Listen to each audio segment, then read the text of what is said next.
दोस्तों SSC GD exam 6 फरवरी 2023 का second और थर्ड शिफ्ट समाप्त हो चुका है। और साथियों 6 फरवरी 2023 के सेकंड और थर्ड शिफ्ट में जीके जीएस के जितने भी प्रश्न पूछे गए हैं इस वीडियो में मैं डिस्कस करने वाला हूं। साथियों यह एनालिसिस आपके आगे आने वाले एग्जाम्स के लिए काफी ज्यादा हेल्पफुल रहने वाला है। तो साथियों इस वीडियो को आप पूरा एंड तक जरूर देखिएगा। तो साथियों आज के 6 फरवरी के सेकंड शिफ्ट में पहला प्रश्न पूछा गया था, नीति आयोग का फुल फॉर्म क्या होता है। तो साथियों नीति आयोग का फुल फॉर्म जो है national institution for transforming India होता है। क्या? National institution for transforming India. Okay friends, याद रखना यह प्रश्न जो है 6 फरवरी के सेकंड शिफ्ट में पूछा गया प्रश्न है। ओके फ्रेंड्स, प्रश्न अगला है, असहयोग आंदोलन कब हुआ था। तो साथियों असहयोग आंदोलन 1 अगस्त 1920 में हुआ था। कब? 1 अगस्त 1920 में। इसको आप याद रखिएगा। ओके फ्रेंड्स, प्रश्न अगला पूछा गया था, सतलज नदी पर कौन सा बांध बनाया गया है। तो साथियों सतलज नदी पर भाखड़ा नागल बांध बनाया गया है। कौन सा बांध है? भाखड़ा नागल बांध। ओके फ्रेंड्स, याद रखना यह भी प्रश्न जो है 6 फरवरी के सेकंड शिफ्ट में पूछा गया प्रश्न है। साथियों प्रश्न अगला पूछा गया था, मौलिक अधिकार है किस देश के संविधान से लिया गया है। तो साथियों मौलिक अधिकार जो है संयुक्त राज्य अमेरिका से लिया गया है। कहां से? संयुक्त राज्य अमेरिका से। साथियों अगर आपसे पूछा जाए मौलिक अधिकार है भारतीय संविधान के किस भाग में है, तो साथियों यह भाग 3 में है। वही अगर आपसे पूछ लिया जाए यह किस अनुच्छेद तक है, तो साथियों यह है अनुच्छेद 12 से लेकर 35 तक है। कितना? 12 से लेकर 35 तक। इसको आप इस दोनों पॉइंट को याद रखिएगा क्योंकि यह भी प्रश्न आपकी एग्जाम में पूछा जा सकता है। ओके फ्रेंड्स, प्रश्न अगला देखते हैं।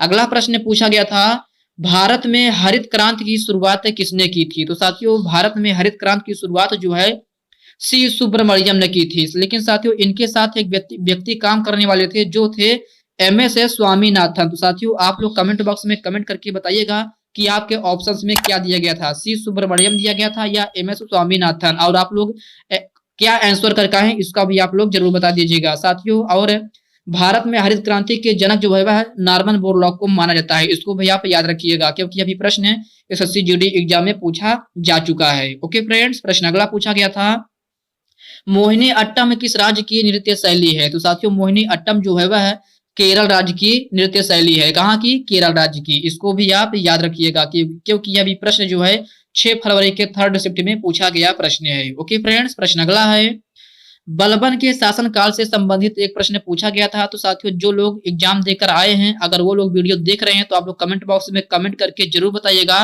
कि बलबन से संबंधित कौन सा प्रश्न पूछा गया था। बलबन के शासनकाल से पूछा गया था या कोई और प्रश्न। तो प्लीज आप लोगों को रिक्वेस्ट है आप लोग कमेंट बॉक्स में कमेंट करके जरूर बताइएगा कि बलबन से कौन सा प्रश्न पूछा गया था और साथ ही साथ उसका आंसर भी आप लोग कमेंट बॉक्स में कमेंट करके जरूर बता दीजिएगा। ओके फ्रेंड्स, प्रश्न अगला पूछा गया था, जीएनपी का फुल फॉर्म क्या होता है। तो साथियों जीएनपी का फुल फॉर्म जो है ग्रॉस नेशनल प्रोडक्ट होता है। क्या? Gross national product. साथियों 6 फरवरी के सेकंड शिफ्ट में जो है फुल फॉर्म से संबंधित 2 प्रश्न पूछ लिए गए थे। पहला नीति आयोग पूछा गया था और दूसरा जो है जीएनपी का फुल फॉर्म पूछा गया था। तो जीएनपी का फुल फॉर्म जो है ग्रॉस नेशनल प्रोडक्ट होता है। इसको आप याद रखिएगा। ओके फ्रेंड्स, प्रश्न अगला है, पर्वत का पर्यायवाची शब्द क्या होता है। तो साथियों पर्वत का पर्यायवाची शब्द सबसे पहले आप जान लीजिए क्या होता है, शैल होता है, भूधर, पहाड़ और गिरी होता है। लेकिन साथियों आपके एग्जाम में पूछा गया था निम्न में से कौन पर्वत का पर्यायवाची शब्द नहीं है। तो साथियों आपके ऑप्शंस में दिया गया था अमन।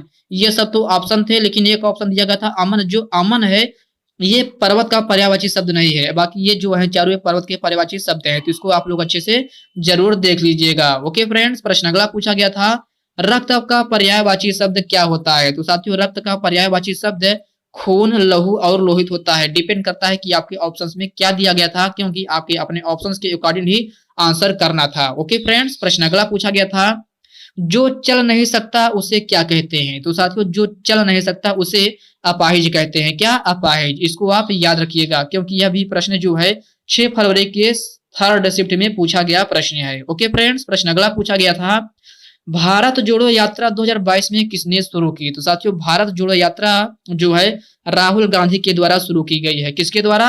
राहुल गांधी के द्वारा। इसको भी आप याद रखिएगा। ओके फ्रेंड्स, प्रश्न अगला पूछा गया था, साथियों ये तो हो गई सेकंड और थर्ड शिफ्ट में मुझे इतने ही प्रश्न मिल पाए थे। साथियों अभी जो फर्स्ट शिफ्ट में प्रश्न पूछा गया है मैं इसको भी इस वीडियो में करा रहा हूँ क्योंकि साथियों मैं तो ऑलरेडी फर्स्ट शिफ्ट का एनालिसिस करा चुका हूँ। मैं चाहता हूँ जो लोग साथी जो उस वीडियो को नहीं देख पाए हैं तो इस वीडियो में वो लोग देख लीजिए कि फर्स्ट शिफ्ट में कौन कौन से प्रश्न पूछे गए थे। तो साथियों फर्स्ट शिफ्ट में पहला प्रश्न पूछा गया था, छुआछूत का अंत किस अनुच्छेद के तहत किया गया है। तो साथियों छुआछूत का अंत जो है अनुच्छेद 17 के तहत किया गया है। किस अनुच्छेद के तहत?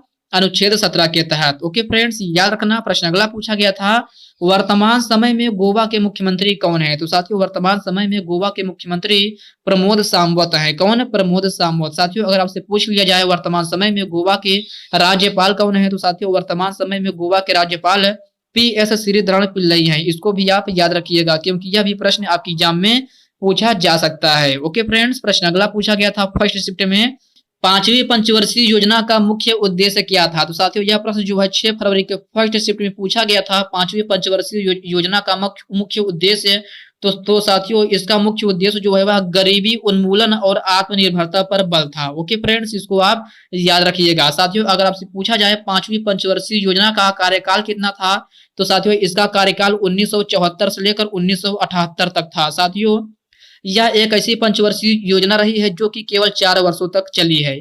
इसको आप याद रखिएगा क्योंकि आपके एग्जाम में यह भी प्रश्न पूछा जा सकता है, ऐसी कौन सी पंचवर्षीय योजना है जो केवल 4 वर्षों तक चली थी। तो साथियों यह है पांचवी पंचवर्षीय योजना थी। इसको आप याद रखिएगा। ओके फ्रेंड्स, प्रश्न अगला पूछा गया था, वर्ष 2018 के एशियाई खेल में ध्वजवाहक कौन थे। तो साथियों वर्ष 2018 के एशियाई खेल में ध्वजवाहक जो है वह नीरज चोपड़ा थे। कौन? नीरज चोपड़ा। इसको आप याद रखिएगा। ओके फ्रेंड्स, प्रश्न अगला है, वायु किस यंत्र के द्वारा मापा जाता है। तो साथियों वायु जो है वह बैरोमीटर के द्वारा मापा जाता है। किसके द्वारा? बैरोमीटर के द्वारा। ओके फ्रेंड्स, इसको आप याद रखिएगा। अगला प्रश्न पूछा गया था, तमिलनाडु का लोक नृत्य शैली क्या है। तो साथियों तमिलनाडु का लोक नृत्य शैली कोलट्टम है। साथियों यह आपके ऑप्शंस में दिया गया था और आपके ऑप्शंस में लावड़ी दिया गया था और झूमर दिया गया था। ये सब छोड़ करके जो है तमिलनाडु का लोक नृत्य जो है कोलट्टम है, जो कि आपके ऑप्शंस में दिया गया था। इसको आप याद रखिएगा। ओके फ्रेंड्स, प्रश्न अगला पूछा गया था, वर्तमान समय में आईबी ब्यूरो के चेयरमैन कौन है। तो साथियों वर्तमान समय में आईबी ब्यूरो के चेयरमैन तपन कुमार डेका है। कौन?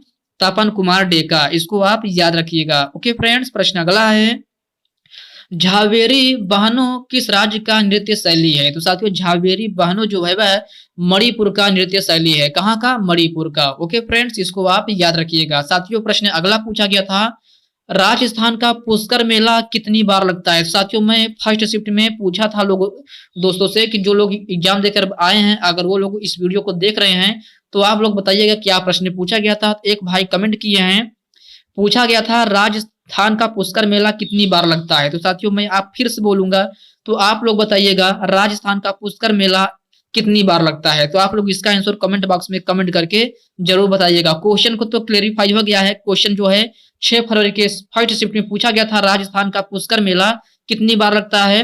तो आप लोग इसका आंसर कमेंट बॉक्स में कमेंट करके जरूर बता दीजिएगा। ओके फ्रेंड्स, प्रश्न अगला देखते हैं। अगला प्रश्न पूछा गया था, मानव विकास सूचकांक 2021 में भारत का स्थान क्या रहा था। तो साथियों यह 132वें स्थान पर था। कितने स्थान पर?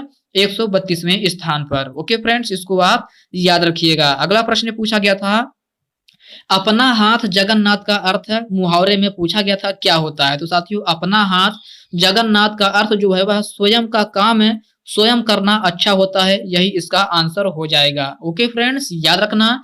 प्रश्न अगला पूछा गया था, गागर में सागर भरने का अर्थ क्या होता है। यह भी मुहावरे में पूछा गया था। तो साथियों गागर में सागर भरने का अर्थ जो है वह थोड़े में बहुत कहना होता है। साथियों यह प्रश्न कितनी बार पूछा जाएगा। साथियों जब से एग्जाम शुरू हुआ है तब से दोस्तों ये प्रश्न कईयों शिफ्ट में बार बार पूछा जा चुका है कि जैसा कि आज दोस्तों को भी द्वारा बताया गया है, यह प्रश्न आज के भी शिफ्ट में पूछा गया है। तो साथियों प्रश्न अगला पूछा गया था, खिन्न का विलोम शब्द क्या होता है। तो साथियों खिन्न का विलोम शब्द प्रसन्न और मुदित होना होता है। क्या? प्रसन्न और मुदित होना। ओके फ्रेंड्स, इसको आप याद रखिएगा। साथियों प्रश्न अगला पूछा गया था, क्रोध का विलोम शब्द क्या होता है। तो साथियों क्रोध का विलोम शब्द अक्रोध होता है, शांति और क्षमा भी होता है। डिपेंड करता है कि आपके ऑप्शंस में क्या दिया गया था। ओके फ्रेंड्स, प्रश्न अगला है, नदी का पर्यायवाची शब्द क्या होता है। तो साथियों नदी का पर्यायवाची शब्द सरिता तरंगिनी होता है। ओके फ्रेंड्स, प्रश्न अगला है, बंदर क्या जाने डॉट डॉट का स्वाद। साथियों यह प्रश्न आपकी एग्जाम में पूछा गया था 6 फरवरी के फर्स्ट शिफ्ट में। तो साथियों ये रिक्त स्थान में पूछा गया था, बंदर क्या जाने डॉट डॉट का स्वाद। साथियों इसका आंसर जो है अदरक हो जाएगा, क्योंकि मुहावरे में ये मुहावरे में क्या होता है, बंदर क्या जाने अदरक का स्वाद। तो साथियों इसका आंसर जो है अदरक हो जाएगा। आपके ऑप्शंस में लहसुन, मेथी और नींबू करके दिया गया था, तो आपको भरना क्या था, अदरक। बंदर क्या जाने अदरक का स्वाद। ओके फ्रेंड्स, प्रश्न अगला पूछा गया था, कौन सा अनुच्छेद सर्वोच्च न्यायालय को अपने निर्णयों पर पुनर्विचार तथा सुधार करने की शक्ति देता है। तो साथियों यह पूछा गया था, कौन सा अनुच्छेद सर्वोच्च न्यायालय को अपने निर्णयों पर पुनर्विचार तथा सुधार करने की शक्ति देता है। तो साथियों यह अनुच्छेद 137 है। कौन सा अनुच्छेद, अनुच्छेद 137। ओके फ्रेंड्स, इसको आप याद रखिएगा। साथियों प्रश्न अगला पूछा गया था, भरतनाट्यम की उत्पत्ति किस राज्य में हुई थी। तो साथियों भरतनाट्यम की उत्पत्ति जो है तमिलनाडु में हुई थी। कहाँ, तमिलनाडु में। ओके फ्रेंड्स, याद रखना यह प्रश्न जो है आपके 6 फरवरी 2023 के फर्स्ट शिफ्ट में पूछा गया प्रश्न है, तो इसको आप लोग अच्छे से जरूर याद रखिएगा। ओके फ्रेंड, तो साथियों ये रही हमारी आज के फर्स्ट, सेकंड और थर्ड शिफ्ट के संपूर्ण एनालिसिस। साथियों यह वीडियो आपको कैसी लगी आप कमेंट बॉक्स में कमेंट करके जरूर बताइएगा। साथियों अभी तक आप वीडियो को लाइक नहीं किए हैं तो वीडियो को लाइक कर दीजिए, अपने साथियों के साथ शेयर कीजिए। फ्रेंड्स अभी तक आप चैनल को सब्सक्राइब नहीं किए हैं तो प्लीज आपसे रिक्वेस्ट है आप चैनल को सब्सक्राइब करके बेल आइकन को जरूर से जरूर प्रेस कर लीजिएगा। तो चलिए साथियों इसी के साथ हम मिलते हैं किसी नेक्स्ट वीडियो में, तब तक के लिए जय हिंद दोस्तों।